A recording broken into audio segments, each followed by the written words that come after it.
حضور مجھے وہ ریفرنس ملا ہے تو یہ الہام ہوا تھا حضرت خلیفۃ المسیح الثالث کو، وَمَن يَتَوَكَّلْ عَلَى اللَّهِ فَهُوَ حَسْبُهُ إِنَّ اللَّهَ بَالِغُ أَمْرِهِ قَدْ جَعَلَ اللَّهُ لِكُلِّ شَيْءٍ قَدْرًا. اور یہ 1970 میں الہام ہوا تھا. تو سوال اس کے بارے میں یہ تھا کہ کیا یہ پیشگوئی پوری ہو چکی ہے یا ابھی ہونی ہے، اور اگر ہوئی تو کس رنگ میں ہوئی؟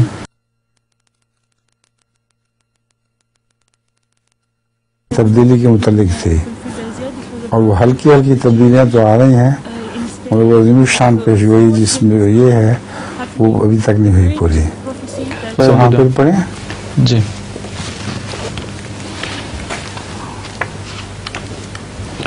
وہ ہے وَمَن يَتَوَكَّلْ عَلَى اللَّهِ فَهُوَ حَسْبُهُ إِنَّ اللَّهَ بَالِغُ أَمْرِهِ قَدْ جَعَلَ اللَّهُ لِكُلِّ شَيْءٍ قَدْرًا. جی. اس سے بالغ امر ہی سے بھی پتہ چلتا ہے کہ اللہ تعالیٰ ایک وقت میں ایسا کام کر دے گا، اور ہر چیز کا ایک قدر، ایک اندازہ اس نے مقرر کیا ہوا ہے، تو فوراً ہونے والا بات کام نہیں تھا.